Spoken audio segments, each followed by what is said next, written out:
musisi Igede Ari Astina atau yang akrab dikenal dengan Jerings, lalu Dewan Pakar Ikatan Ahli Kesehatan Masyarakat Indonesia IAKM, Hermawan Saputra. Selamat malam Bapak Bung Jerings. Selamat malam. Ya. Bung Aiman. Ya, saya langsung menuju ke Anda, Bung Jerings. Bung, ya, silakan. Anda punya tudingan bahwa COVID-19, Corona yang luar biasa saat ini, berbulan-bulan kemudian ada dari Januari di dunia dan kemudian mampir ke Indonesia dan membuat hari ini kita melakukan atau menjalani kehidupan yang sering dikatakan sebagai a new normal, sebuah kenormalan yang baru. Dan Anda menuding bahwa itu adalah sebuah konspirasi. Anda punya data? Ada. Silakan. Ya, jika Anda, oke, gini, saya balik lagi ke pola pikir ini ya. Masyarakat Indonesia percaya sama agama nggak? Mayoritas. Masyarakat Indonesia percaya sama Tuhan nggak? Mayoritas. Oke, saya berani bilang agama itu salah satu teori konspirasi juga karena tidak ada bukti-bukti sains. Kita bicara COVID dulu sebentar. Ya, tapi ini kita bawa mindset kita agar lebih luas lagi. Jadi agar orang-orang tidak langsung mengira teori konspirasi itu adalah sebuah hal yang halu. Oke. Kalian tidak bisa double memakai standar ganda menuduh orang yang percaya teori konspirasi adalah orang yang halu atau orang yang bodoh segala macam. Tapi Anda masih sangat percaya sama agama. Sementara agama semua itu apakah ada data faktualnya tidak ada kan, semuanya masih berdasarkan katanya. Jadi oke, saya punya bukti kenapa terlalu banyak kebetulan dan tidak ada kebetulan di dunia ini yang terjadi terus menerus. Kalau terus menerus itu bukan kebetulan namanya, tapi itu namanya pola. Jadi kalau kita nyari sejarahnya Rockefeller, Bill Gates, mereka sudah sangat sering membicarakan hal ini. Salah satunya ada event 201, event 201, mereka mensimulasikan bagaimana bencana ini terjadi, persis seperti apa yang terjadi sekarang. Itu bisa dicek di semua platform informasi. Lalu ada yang namanya Rockefeller dokumen Rockefeller, itu diterbitkan tahun 2010, di mana tim Rockefeller bekerja sama dengan Bill Gates membuat sebuah dokumen, sebuah skenario tentang bagaimana situasi sekarang ini terjadi, dan di sana disebutkan persis kota pertama yang akan melakukan lockdown adalah Cina. Lalu kota-kota lain akan menirunya. Lalu ketika lockdown dilakukan, akan terjadi sebuah proses integrasi semua sistem akan menjadi kayak. Ini maksudnya sebuah buku ya? Ada buku itu ya? Ada dokumennya rilis di www.education.edu. Oke, itu di sebuah buku juga pernah ada. Bahkan ada film juga, The Contagion juga yang menceritakan hal serupa. Anda meriset dari hal-hal tersebut, termasuk internet? Internet salah satunya, tapi saya punya tato konspirasi di dada saya ini. Saya sudah tertarik sama dunia, saya bikin tato ini tahun 99, karena saya menemukan beberapa buku waktu itu, salah satunya buku Noam Chomsky. Lalu hal-hal yang terjadi sekarang, termasuk bom Bali, termasuk kejadian 9/11, semua itu saya rangkai, saya pertemukan titik-titiknya karena banyak banget ada dot-dot yang orang yang tidak terlalu mengikuti, mereka mungkin akan mikir, oh ini cuma ilmu cocokologi segala macam. Tapi if you really dig deep, kalau Anda gali lebih dalam lagi, kamu sambung-sambungkan semua titik-titik fenomena-fenomena yang membuat dunia ini berubah secara global. Itu nama yang sama akan muncul berkali-kali. Oke, saya tidak menangkap apa yang Anda sampaikan. Jangan-jangan ini halusinasi Anda. Di mana COVID-19 yang Anda katakan sebagai konspirasi. Jelaskan kepada saya bahwa ada teori konspirasi yang jelas bahwa ada COVID itu sebuah konspirasi. Di mana? Saya berikan Anda kesempatan tadi sekitar 2 menit, saya belum mendapatkan benang merahnya. Benang merahnya Anda bisa cari ke media-media yang tidak, Anda bisa cari ya. Salah satu nama dokternya, Dr. Kaufman, oke? Andrew Kaufman, Dr. Rashid Butar, ada di Indonesia ada Dr. Indro, itu beberapa, ada Dr. Ibu siapa namanya mantan Menkes? Siti Fadila. Iya betul. Orang-orang tersebut, sosok tersebut adalah sosok-sosok yang selama ini melawan narasi global yang ditetapkan oleh WHO untuk menakut-nakuti rakyat, dan mereka tidak pernah dapat jatah untuk tampil di media mainstream seperti ilmuwan-ilmuwan yang lainnya. Kenapa mereka tidak pernah mendapat jatah? Mereka bukan orang bodoh loh. Dr. Andrew Kaufman itu bukan orang bodoh. Dr. Indro bukan orang bodoh. Ibu Fadilah mantan Menkes bukan orang bodoh. Kenapa mereka tidak pernah mendapat jatah tampil di mainstream media? Karena ada narasi besar, kita semua tahu, mainstream media semua dimiliki di dunia ini, semua mainstream media dikontrol oleh kekuatan yang sama. Ada 5 kekuatan besar. 5 kekuatan besar itu mempunyai ratusan anak perusahaan untuk menciptakan ilusi ke masyarakat jika masyarakat itu punya pilihan. Padahal sebenarnya masyarakat tidak pernah punya pilihan karena narasi besar yang dianggap oleh media-media mainstream selalu sama. Takuti masyarakat ulangi kebohongan yang terus-menerus sehingga dia menjadi realita seperti yang dilakukan Nazi zaman dulu. Itu ada bukan Noam Chomsky ya, konstruksi realitas. Tapi saya ingin bertanya, sederhana sesungguhnya. Di mana konspirasi COVID-19 yang Anda tudingkan? Sesederhana itu pertanyaan saya. Ya, konspirasi ada banyaknya angka yang tidak sebenarnya, permainan angka jumlah korban. Salah satu saksinya, sukses nyata, kru drum saya, namanya Rizwan. Dia alergi makan cumi, saya ajak makan cumi di Ubud ya. Sekitar minggu lalu saya ajak makan cumi di rumahnya Wayan Gendo, teman saya di Ubud. Dia pertama kali makan seafood, tidak pernah makan seafood seumur hidupnya. Besoknya dia alergi, dia cek ke rumah sakit, saya lupa namanya. Dia di swab test. Masuk akal nggak? Orang alergi cumi di swab test, dan dia harus bayar 850.000. Dan banyak dokter di Amerika sudah banyak bersuara, dokter-dokter di Amerika sudah banyak bersuara. Rumah sakit di Amerika dibayar untuk menaikkan angka jumlah korban. Jadi dokter-dokter dijanjikan bayaran jika mereka memberikan sertifikat kematian itu sebagai korban COVID. Meskipun penyebabnya bukan COVID itu. Tunggu sebentar, apa relevansinya kenaikan angka COVID dengan teman Anda yang di swab test? Kan hasilnya negatif teman Anda. Ya, kebetulan dia negatif. Jadi sekarang kita bayangin aja, berapa banyak orang yang sebenarnya bukan karena COVID, tapi di swab test. Sementara orang yang menciptakan, orang yang dipakai standar emas, sebagai alat menciptakan alat tes tersebut, orang itu juga menyatakan, kalian bisa search di jurnal-jurnal, pencipta alat tes tersebut bilang, alat untuk rapid test atau swab test itu tidak komprehensif dijadikan alat penentu. Iya. Sebentar, ini tidak fokus, tapi saya ingin tanyakan. Tadi Anda menudingkan bahwa COVID-19 merupakan konspirasi karena angkanya dinaikkan. Ini maksudnya angka positif kan? Sementara Anda mencontohkan teman Anda yang hanya alergi di swab test dan hasilnya negatif. Hasilnya negatif tidak berkontribusi terhadap angka positif pasien corona. Jadi apa kaitannya? Kaitannya adalah, kan tidak semua orang seberuntung kru drum saya. Dan seperti saya bilang tadi, alat tes COVID itu tidak absah gitu loh. Jadi dia itu tidak akurat. Jadi gini loh Mas, ilmuwan di negara maju ya, ilmuwan di Amerika, ilmuwan di Eropa, mereka masih belum sepakat tentang keabsahan alat tes ini. Kenapa kita di Indonesia harus tunduk sama apa kata WHO, sementara WHO dikontrol oleh Bill Gates. Bill Gates itu bukan dokter.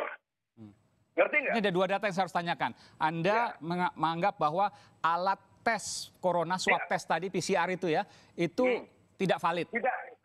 Terus kemudian Bill Gates yang mengatur WHO.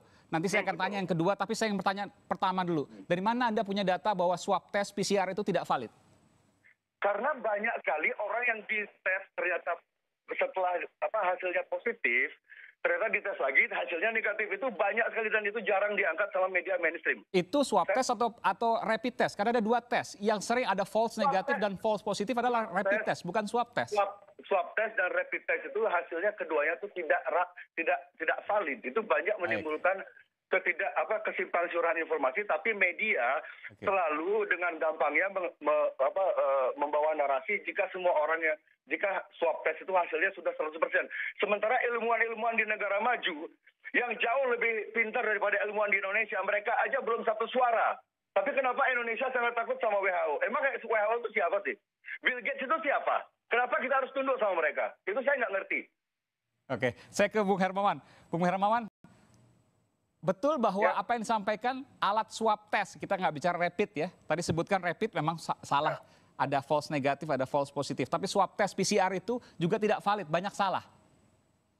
Sejauh ini para peneliti untuk swab tenggorokan melalui real-time polymerase chain reaction itu menganggap 96% itu hasilnya valid.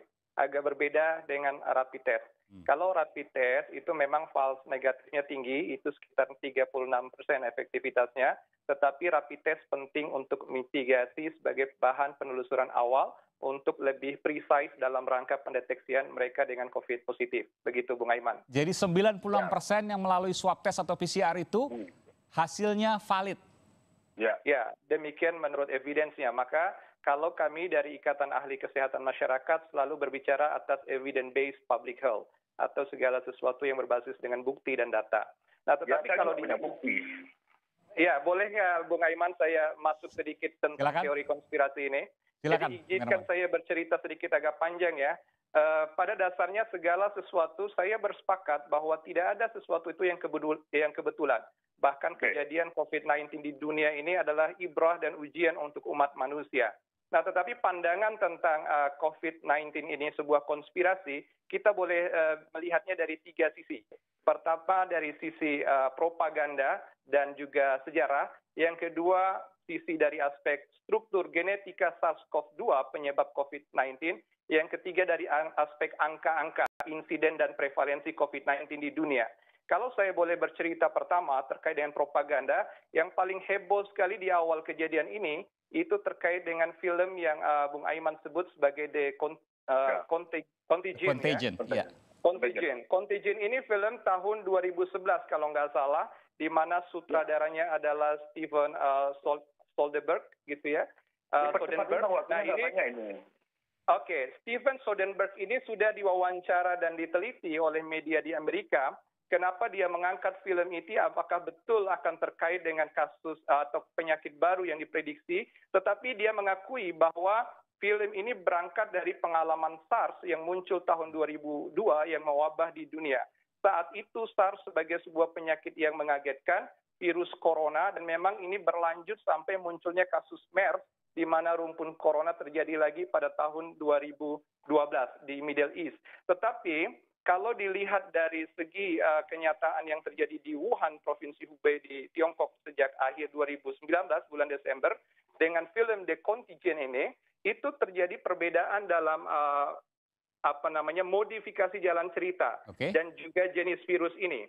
Di mana kalau diceritanya Steven Soderbergh ini, dia memodifikasi virus SARS ini menjadi virus baru yang disebut dengan MERS-1, yaitu meningoencephalitis, di mana dia menggabungkan antara dua rumpun virus dari rumpun virus flu dengan Nipah yang terjadi di Malaysia dan di India sekitar tahun 2001 dan 90-an. Jadi kejadian ini dimodifikasi sedemikian rupa dengan jenis film ini adalah fiksi sains. Jadi memang mencoba menggabungkan antara dua.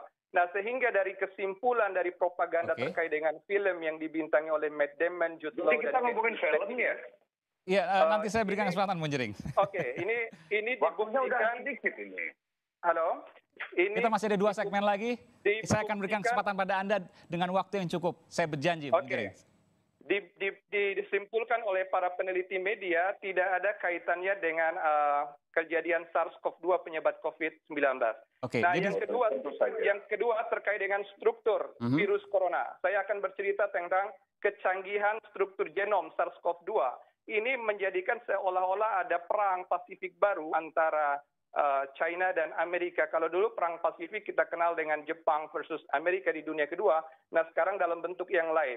Nah, China menuduh kecanggihan struktur genetika ini akan berkaitan dengan perang itu sendiri, karena memang seluruh pakar sebagaimana Wakil Ketua Eijkman mengatakan, virus ini sangat berbeda. Nah, itu kan di dalam mahkota itu ada yang disebut dengan rantai yang berjenis S di dalam struktur proteinnya corona ini, di mana dia itu berlaku seperti karet. Kalau dia menempel pada sel pernapasan kita, itu akan menyebabkan reaksi yang cukup cepat dan penularannya masif, penggandaan dirinya cepat. Karena bagian dari jenis protein RNA. Oke, nah, intinya bahwa ini virus baru yang kemudian tidak pernah muncul sebelumnya. Jika ada tadi Anda katakan film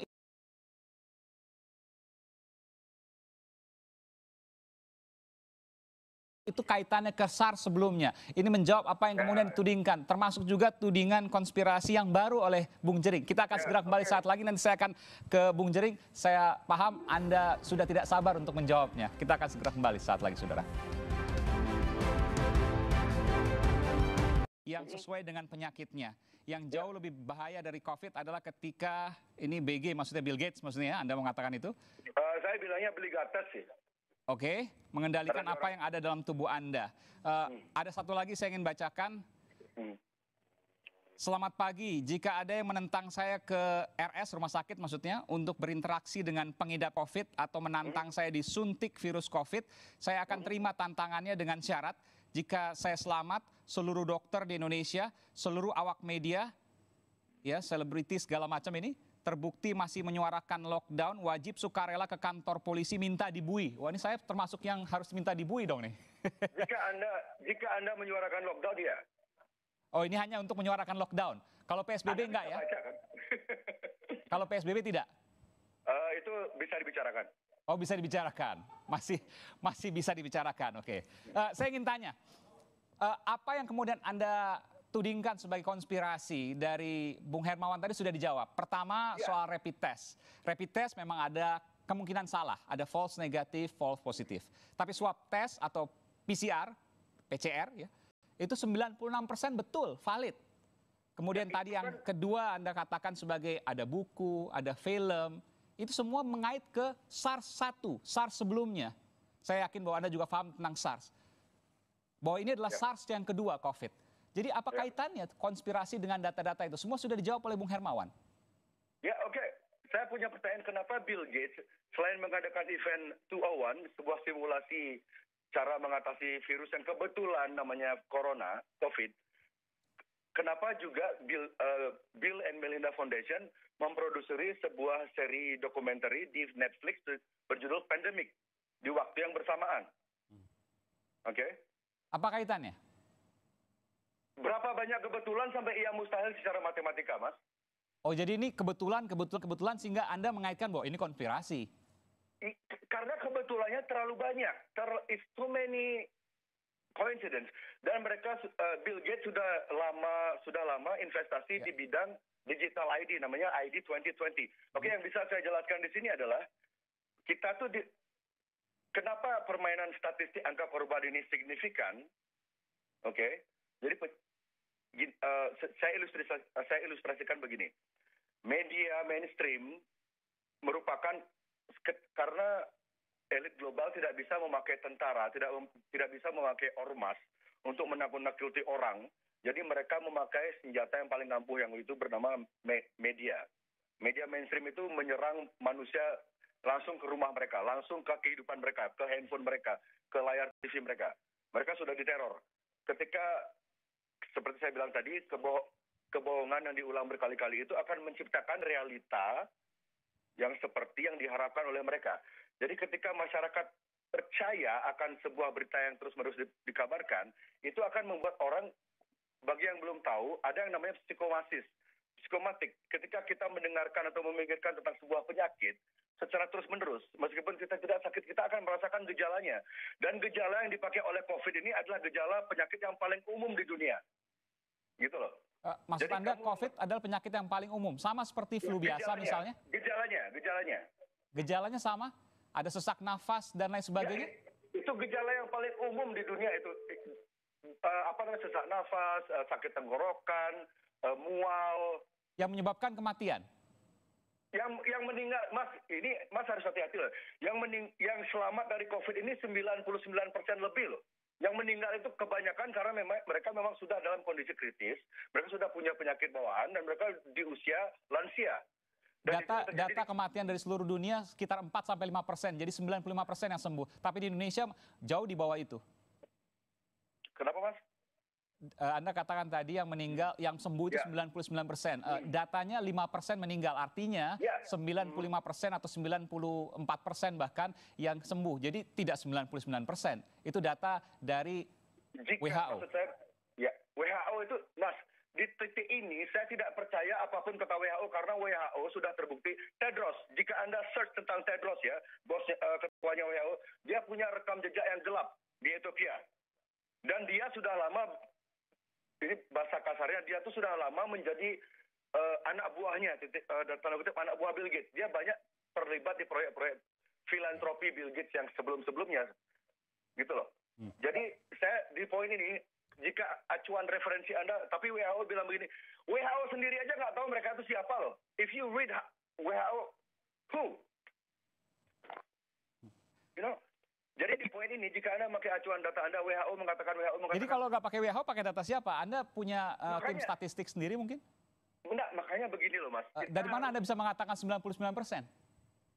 Dari hasil diskusi saya dengan Dr. Tirta, kami sepakat jika berita kesembuhan, jika Anda berusia di bawah 50 dan Anda imun Anda meskipun tidak super sehat, tidak super sempurna dengan orang-orang yang mempunyai diet yang sangat sempurna, chances Anda sembuh itu sangat-sangat besar. Oke, itu kan karakternya, tapi angka 99%, saya ingin mengetahui dari mana angka itu? Karena sampai sekarang tidak ada satupun orang meninggal yang hanya karena COVID. Bukan, 99% kan data fix, data real.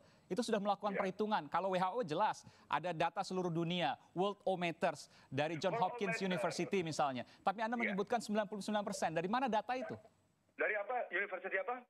John Hopkins University. John Hopkins University difunding oleh Rockefeller dan Oke, terlepas dari tudingan Anda, saya mengetahui 99% yang Anda katakan tadi, data dari mana? Data dari ini loh Mas, jika memang COVID ini sebegitu mematikan yang seperti yang digambarkan oleh media-media saat ini, semua 80% sudah meninggal ke orang-orang. Seperti itu. Buktinya sampai sekarang. Anda belum menjawab saya, Bung Jering. 99% Anda katakan sembuh corona. Penyakit corona 99% sembuh. Itu data dari mana? Jika Anda tidak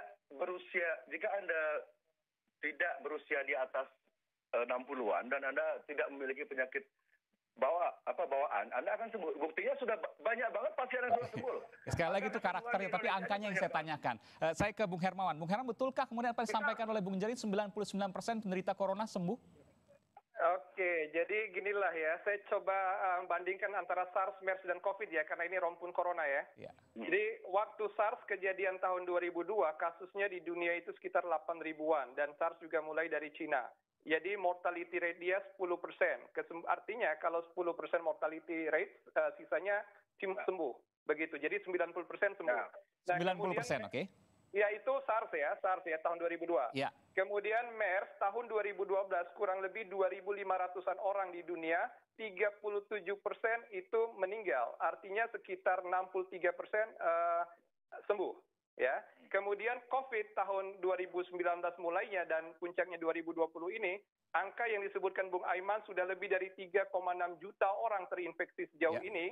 3-4%-nya mortality rate, artinya adalah meninggal ya. Betul. Sekitar 260-an ribu sejauh ini ya. Artinya lebih dari memang 90% sejauh ini kejadian di beberapa wilayah contohnya itu mungkin disembuhkan. Tetapi sembuh atau tidak ini bukan di situ persoalannya dalam kasus COVID ini. Persoalannya dengan sana. Ya, boleh saya teruskan? Silakan. Sekarang kita bicara teori konspirasi. Konspirasi yang paling luar biasa itu bila konspirasi itu dikendalikan oleh kekuasaan. Sekarang kalau kita negara-negara populer di dunia seperti Rusia, China, Amerika, Israel, Inggris, itu adalah negara-negara power dengan populer yang luar biasa dan semuanya sekarang luluh lantak dalam arti kesakitannya itu luar biasa karena corona ini. Saya mengulang. Tunggu sebentar, saya berikan kesempatan Bung Jering. Anda mengatakan enggak. Ada negara yang kemudian tidak kolaps hari ini, ada kemudian negara yang tidak sama sekali, negara besar kita bicara ya. Kolaps itu diciptakan oleh pemerintahnya sendiri. Saya punya teman di semua yang negara yang disebutkan oleh Mas Dokter tadi, saya punya teman di negara itu semua. Mereka bilang itu semua mainstream media mengabarkan hal yang tidak sebenarnya. Padahal? Di sana sebenarnya biasa, normal, rumah sakit sepi di sana semua. Rumah sakit sepi, di mana Anda punya data itu? Silakan Anda gali sendiri, karena data-data... Anda kan katakan tadi dari teman Anda di mana itu? Teman saya ada di London, teman saya ada di California, teman saya ada di Australia, teman saya ada di Italia. Oke, di London, di California rumah sakit sepi? Sepi, ya. Rumah sakit sepi? Sepi. Jadi kalau Anda lihat dari Reuters misalnya, dari Reuters, dari CNN misalnya, dari Fox, siapa fundingnya? dari BBC, itu semua bohong. Anda bicara Reuters, Reuters itu fundingnya siapa, dimiliki oleh gininya Soros apa tidak, Rupert Murdoch apa tidak? Jadi kalau seandainya mereka kemudian melakukan peliputan di rumah sakit yang memang melakukan protokol COVID dan memang hampir seluruhnya di sana. Saya juga baru melihat kemudian beberapa televisi di luar negeri, apakah itu kemudian rekayasa? Anda menyebutkan itu sebagai televisi luar negeri sama dengan televisi di Indonesia. Enggak semua yang mereka siarkan itu benar. Anda sendiri tahu itu kok. Saya yakin Anda tahu itu. Anda bukan orang bodoh. Jurnalis, kewajiban jurnalis pertama adalah pada kebenaran. Ketika ada jurnalis yang tidak pada kebenaran, maka dia bukan jurnalis. Oke, statement Anda itu sama nilainya dengan orang bilang pemuka agama adalah orang yang baik. Itu sama nilai statement Anda seperti itu. Saya bertanya, Anda meyakini bahwa rumah sakit di luar negeri sesungguhnya santai-santai aja kosong? Banyak yang kosong, tapi yang berita diamplifikasi, yang diangkat ke internasional itu rumah sakit yang kebetulan lagi penuh. Dan ada banyak bukti footage yang dipakai di rumah sakit Italia, rumah sakit di Amerika itu footage-nya sama semua gambarnya. Jadi mereka memakai gambar yang sama di semua rumah sakit yang katanya kotanya lagi rusuh, lagi COVID. Buktinya di Bali nggak ada rumah sakit yang rusuh tuh. Nggak ada tempat yang butuh relawan, nggak ada. Media memberitakan, 400 orang di Bangli ya, di area Bangli, positif. Padahal itu cuma rapid test. Berita naik di metro sudah bilang positif. Positif rapid test. Ada positif rapid test, ada positif corona. Anda baca secara detail apakah positif rapid test atau positif corona? Karena dua hal yang berbeda. Mereka baru rapid test, beritanya sudah naik 400 warga Bangli positif corona. Ngerti nggak? Metro TV, Metro yang angkat itu. Itu kurang ajar nggak tuh? Coba bayangin perasaan masyarakat yang dibilang positif itu. Mereka tidak tahu apa-apa, orang-orang kampung ini. Mereka dites, mau aja dites, terus mereka tiba-tiba ngeliat berita, ternyata kita sudah positif. Gimana dropnya mereka? Secara psikomatik mereka stresnya gimana? Kalau yang punya sakit jantung mereka akan meninggal. Lalu ketika mereka meninggal, mereka akan dilabeli sakit COVID. Itu akan menambah statistik, sehingga ini kita dibawa ke arah, jadi bangsa ini dilemahkan, pola pikir kita dilemahkan oleh media. Kita nanti suatu saat kita akan tiba di satu titik ketika semua menyerah, dan akhirnya kita akan... Anda tadi mengatakan bahwa ini dilemahkan oleh media, karena media merilai dari apa yang kemudian disampaikan oleh pemerintah. Jadi Anda tidak percaya apa yang disampaikan oleh pemerintah? Pemerintah Indonesia menyatakan misalnya hari ini ada 12.000 lebih yang positif corona. Bagi Anda itu bukan data yang benar? Tidak. Saya tidak percaya. Saya percaya Pak Jokowi. Saya percaya Pak Jokowi, Pak Terawan, beliau berdua itu tahu skenario COVID yang sebenarnya mereka tahu. Makanya Pak Terawan itu sebenarnya langkahnya sudah benar di awal. Tapi karena Pak Terawan bukan najwa, karena sosok beliau yang culun, ketika beliau menganjurkan orang agar santai, tenang, penyakit ini akan sembuh dengan sendirinya, karena dia sosoknya tidak meyakinkan, akhirnya dia dibully oleh netizen, akhirnya menimbulkan polemik, akhirnya Terawan disuruh diam sama nggak tahu siapa yang nyuruh jadian. Tapi Pak Jokowi saya yakin beliau tahu. Pertanyaan saya bukan itu. Yang mengumumkan kan kita tahu bahwa Satgas COVID-19 nasional. Jadi apa yang diumumkan itu data yang salah. Itu yang Anda sampaikan? Distortif. Sudah ada ya. Kalau itu data yang salah, Anda punya data yang benar? Data yang benar adalah buktinya sampai sekarang di Bali yang meninggal hanya karena COVID 4 orang. Dan dua orang itu imported case. Dan Indonesia kan bukan cuma di Bali, ada yang lain juga. Dan itu disampaikan nasional. Mas, Indonesia bukan cuma di Bali dan Mas juga harus ingat Indonesia bukan cuma Jakarta, oke? Ketika Jakarta gawat, nggak harus Indonesia ikut gawat, ngerti nggak? Dan disampaikan oleh Satgas COVID kan seluruh Indonesia, Bung Jering. Bukan hanya Bali, bukan hanya Jakarta. Bali apakah punya persepsi yang sama? Enggak.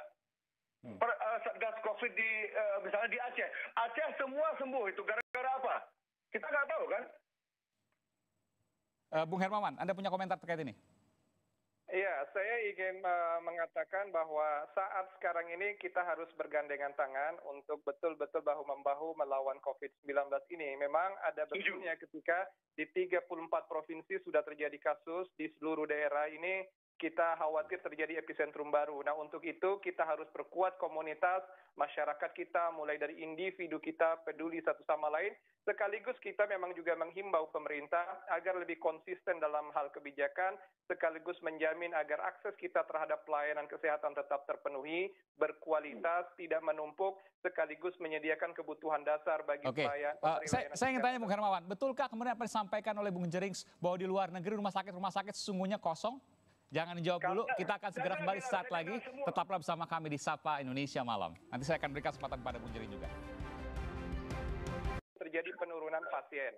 Yang kedua, di Indonesia itu saat ini memang banyak fokus karena COVID-19, sehingga orang kalau cuma punya simptom yang sederhana untuk kekhawatiran kesehatan tidak perlu berobat ke rumah sakit. Jadi juga memang di rumah sakit tertentu tidak semua rumah sakit. Karena rumah sakit rujukan COVID di dunia pun, seperti di Jerman, di Italia, di Inggris itu, pada awalnya itu memang ada rumah sakit yang rujukan juga seperti Indonesia. Tidak semua rumah sakit itu menangani COVID-19. Tetapi semakin banyak, semakin tinggi kasus per kasus, maka kapasitas rumah sakitnya dibenahi. Dan hampir semua rumah sakit di Eropa siaga untuk COVID-19. Jadi memang orang-orang dengan indikasi penyakit di luar COVID-19 lebih banyak menahan dirinya untuk tidak memeriksakan karena justru khawatir terpapar dengan adanya potensi terpapar di area publik di rumah sakit. Tetapi bukan berarti rumah sakit sepi dalam arti ketiadaan pasien. Boleh jadi sepi dari pemeriksaan untuk penyakit-penyakit lain karena orang lebih waspada, tetapi untuk COVID, penanganan COVID, hampir semua negara di dunia ini meningkatkan kapasitas layarnya untuk menangani COVID-19.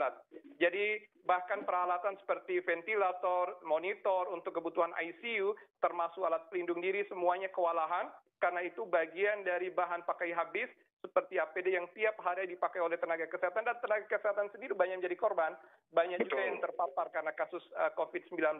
Nah, untuk itu secara kesimpulan sebenarnya di dunia ini, seluruh dunia termasuk Indonesia, rumah sakit yang ditunjuk untuk penanganan COVID-19 sebenarnya cukup kewalahan menangani COVID-19. Tandanya kapasitasnya penuh, terkecuali rumah sakit tertentu yang memang kecenderungannya di bulan Ramadan ini agak sepi karena berkaitan dengan Ramadan dan juga penahanan diri untuk tidak beraktivitas di ruang publik. Stop sampai sini dulu Bung Hermawan, saya ingin ke Bung Jering. Bung Jering, ini banyak sekali loh pahlawan kita saat ini yang berada di garis depan, dokter, perawat, dan lain sebagainya, kewalahan menangani serbuan penyakit COVID ini yang mendadak tinggi tiba-tiba. Apakah itu kemudian Anda katakan sebagai suatu hal yang distortif? Tadi Anda menggunakan bahasa Anda. Ya, oke. Pertama, saya ingin mengucapkan bela sungkawa saya. Mungkin banyak masyarakat yang mengira saya tidak simpati terhadap para tenaga medis yang gugur. Itu saya sebenarnya, saya melakukan semua apa yang saya lakukan sekarang ini justru karena saya tidak ingin para dokter tenaga medis di Indonesia itu tambah stres. Kenapa? Karena saat ini orang-orang itu seperti argumen saya sebelumnya, psikomatik itu nyata. Ketika orang dibombardir oleh informasi betapa ngerinya COVID ini membunuhmu, COVID ini membunuh, padahal kemungkinan sembuhnya itu gede banget. Tapi karena orang saking takutnya, mereka mikirin semua gejalanya, dan gejalanya itu sangat umum. Akhirnya orang beramai-ramai ke rumah sakit. Orang yang tidak sakit jadi sakit karena kepikiran, dan karena orang ramai-ramai ke rumah sakit, petugas medis, dokter kewalahan, dan APD itu kan harus dipakai sekali doang. Ketika mereka harus buang air, mereka harus ganti APD lain. Dan memakai APD itu 1 jam itu sudah sesak nafas. Dan saya rasa kita sepakat, jika tidak semua dokter itu mempunyai kesehatan yang prima. Dokter juga pasti punya penyakit, ada yang punya penyakit bawaan, ada yang sudah faktor usia, faktor stres, karena mereka ngelihat TV berita buruk, ngelihat handphonenya berita buruk. Maka yang harus dihentikan sekarang adalah bagaimana menyeimbangkan informasi agar orang-orang itu punya harapan yang besar jika sebenarnya COVID ini tidak perlu ditakuti berlebihan. Kita hanya cukup melakukan adaptasi, cuci tangan, pakai masker, jaga jarak seperlunya, cukup. Orang-orang sudah Anda mengkampanyekan itu, cuci tangan, masker, jaga jarak. Tapi semua itu rekomendasi dari WHO, Bung Jering? Ya, saya mengatakan cuci tangan itu agar kenapa? Kan orang-orang sekarang, orang Indonesia suka makan pakai tanpa sendok garpu. Iya. Kalau mereka misalnya tidak higienis, tidak cuci tangan, mereka kena diare, terus mereka masuk rumah sakit. akan ada kemungkinan mereka akan dilabeli COVID. Karena sudah seperti saya bilang sebelumnya, di banyak negara-negara maju sudah ada permainan untuk menaikkan angka statistik korban COVID agar negara-negara itu lebih cepat menerima mandatory vaksin, agar kita semua wajib vaksin. Itu loh. Jadi untuk mencegah agar kita tuh bisa melawan, agar tidak semua orang terkena wajib vaksin. Jadi usahakan sebisa mungkin Anda itu sehat. Kalau tentang masker, saya tidak peduli apa kata WHO. Saya peduli sama TBC. TBC itu 100% airborne. Kalau masalah COVID airborne itu kan masih diperdebatkan sekali. TBC itu 100% airborne. Jadi kalau orang pakai masker itu mereka selamat dari TBC. Kalau social distancing itu menyelamatkan kalian dari panu, kurap dan penyakit-penyakit kulit lainnya. Jadi kalau Anda social distancing, Anda pakai masker itu bukan kaitan ke COVID? Kalau saya tidak mau tunduk sama apapun kata-kata WHO, karena saya. Tapi Anda melakukan itu ya? Saya lakukan itu agar masyarakat tidak mudah ke rumah sakit, agar masyarakat tidak gampang ke rumah sakit. Kalau masyarakat berbondong-bondong ke rumah sakit, medis stres, medis meninggal, orang-orang pasien non-COVID yang mereka tuh memang sakit kritis karena bukan COVID, mereka akan terbengkalai, akhirnya meninggal. Kasihan. Oke, Bung Hermawan terakhir, apa yang bisa Anda sampaikan dari semua perbincangan kita pada hari ini? Baik. Pertama, ketika kita melihat fenomena kejadian COVID-19 di dunia, memang kita bisa menganalisis dari berbagai sudut pandang, termasuk sudut pandang tentang tesis konspirasi. Hanya saja, para praktisi, pakar ilmuwan di dunia ini juga tidak bergerak sendiri karena mengatasnamakan negara juga. Seluruh negara, artinya seluruh kekuasaan besar di dunia, turut berperang melawan COVID-19. Untuk itu, evidence base atau dasar bukti lapangan inilah yang mendasarkan kita pada pengambilan kebijakan, strategi dan prioritas. Sejauh ini strategi penanganan COVID-19 satu-satunya yang paling bisa menahan laju penyebarannya adalah dengan melakukan physical distancing, penguatan komunitas, menjaga imunitas kita, daya tahan tubuh kita, sekaligus menggunakan alat pelindung diri seperti masker bila harus kita ada di ruang publik. Nah, hal-hal ini yang harus kita terus budayakan, sosialisasikan, promosikan di tengah masyarakat. Yang berikutnya, kita berharap agar pemerintah kita betul-betul kompak dan bijak untuk betul-betul memperlakukan PSBB ini secara konsekuen, secara disiplin dan juga kompak di berbagai wilayah. Karena di Indonesia 34 provinsi sudah berlangsung dan seluruh Jawa sudah red zone. Untuk itu kita berharap agar pemerintah juga tidak perlu mengeluarkan kebijakan-kebijakan yang kontraproduktif. Semisal ada wacana relaksasi PSBB, tetapi justru harapan kami semua sebagai praktisi kesehatan untuk terus meningkatkan kedisiplinan dan payung kebijakan melalui PSBB.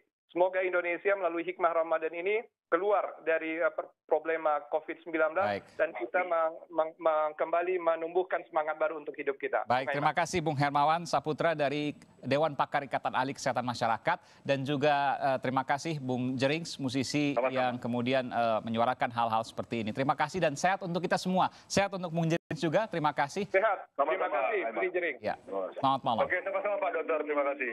Selamat malam. Saudara, zona merah COVID-19 meluas, Jawa Barat terapkan pembatasan sosial berskala besar PSBB skala provinsi di 1